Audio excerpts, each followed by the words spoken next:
We have the reach out group, which Chelsea talked about, as a way of drawing it out, if necessary. I don't know, you have a crack at this one. I'm not with Yeah, we can offer, well, Paul and Maya, who have just left, they went to a community up north. They wanted some warmth, because it does, it's cold and long and hard, a lot of firewood required to stay here. Anyway, they were really both trained mediators. And are you on Reach Out? No. Oh, Sarah, I thought you were. So yeah, on that committee, they were frequently offered to facilitate mediation processes. So that's sort of encouraged, I think, as a first step to get together. And then there's sort of Reach Out kind of manage it, actually, going through a grievance. So just before you go past that, if I have a beef with somebody, for example, and they don't want to know anything about it, what might you do, for example, to encourage the other to at least consider a mediation? Reach Out would, the person with the beef might go to Reach Out and say, I need some help. Gotcha. Or Reach Out might notice it from somebody else and offer some help. Come so then there's been times where they've set up sort of formal mediation, and hopefully it can be resolved that way. I think it depends on how private the beef is, or if it's a interpersonal conflict that really exists between you and the other person, or something that's a community kind of problem. So, first of all, we need to think about how do we think about conflict? Conflict is energy. It's potential energy for change. It's potential energy for invigorating, for stirring up the group to help. Help. So it's not necessarily a bad thing. Absolutely. I know you would. I know you'd agree, but I'm just saying we tend to be fearful of it, and therefore that's why I want to assert that it's not a bad thing, and when to intervene in it or not. And I think the other thing is we've designed Moora Moora to be able to hold conflict without it necessarily having to be resolved. Like clusters, for example. I talked about clusters. So it's a complex thing, and I think that the other thing is I'd say, look, there's one person in this co-op I'm not interested in resolving conflict with, because I don't think there's any chance of resolving conflict. I would like to see that person leave. I'm not interested in I'm happy to mediate with Chelsea, because I love Chelsea, and our differences are productive for Moora Moora. They're not differences that need to be sorted for the sake of the community. I mean, for our relationship-wise, yes, maybe.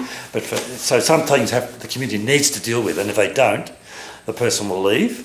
For example, they'll be forced out in a way by having it not being addressed. Yeah. So it's a mixed, complex bag, and we sometimes work with it quite well, and sometimes it's not fixable because of the person. Some people, I can mediate with you in no problem, but with some people, they're not prepared to own their stuff.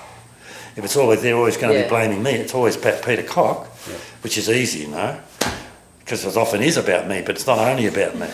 So that's the difficulty. Two people come to have mediation work. Both parties have got to recognise I've got shit here to deal with, and if they're not, forget it. You're wasting your time. I do agree, and there's some conflicts that will just that they have conflict. A couple of people here, but they just avoid each other really, which sounds really kind of not ideal, does it? But probably it is ideal, because if they're not both willing to come to the party to work it through, then avoiding knowing what tasks they want to do together and what they don't want to do together, and they can coexist, still quite happily. It's a Moora Moora form of social distancing. Yeah, but it actually, in the end, I think that there's nothing that wrong with it. I was going to comment on that I really like the idea of being able, the community being able to actually hold conflict that is not resolved, because that's another aspect of diversity. Yeah. Correct. It's only a value or a belief that says every conflict has got to be resolved. Exactly, and quite often, there's a person here that I don't socialise or really get along with so well, but we can do some jobs together. We can do some what? You only got one. How many? That'd have be you got? right, Chelsea. I know. Chelsea would only have one. She'd only have one. I've got it. I mean, Peter and I, we've had, like, really, I really have, I guess, so I have a lot of gratitude for our frictions that we've had, because we've had external facilitators come in and work through stuff, and it's been a really big part of my growth, and being able to especially confront an older male with my, safely, with my, you know, issues or what I've been upset with. And I don't think in life I've had that, probably been brave enough to do it, or, you know, kind of willingness or want to, because I know I'm going to live here together with you for so long. It's worth investing in, and it's been great. Like, I really appreciate it, actually. Okay, so there is absolutely, for me, one of the beautiful things about having a community, which is that in a big city I can just do the avoidance stuff so easily, and that means that I'm missing out on a growth opportunity. Whereas if I'm living in a community and it becomes way more important to address it, then it becomes way more unavoidable as well. But you don't have to take on every relationship in the community. You don't have to be buddy with everybody. The community needs to be big enough to absorb conflict and to allow for that whole mixture of ways of relating and being together, and to find your own people and all that. So I think we can make a hell of a bogey out of conflict, which then makes people fearful of joining community, because they feel like they've got to come in either as perfect beings or they've got to have perfect skills, and neither of which is required.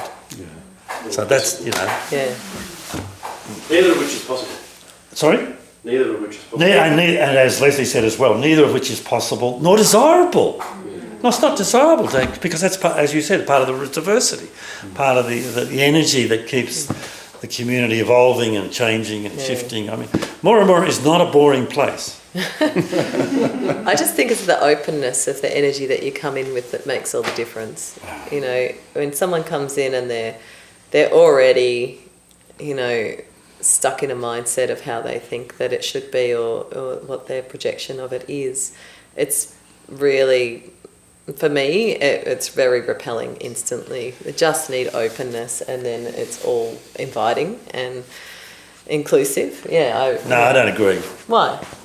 Because you want openness on the one hand to learn and listen to and absorb and take the community on board. I agree with that. But on the other hand, I want people who've got some beliefs and some values and some intention and some will.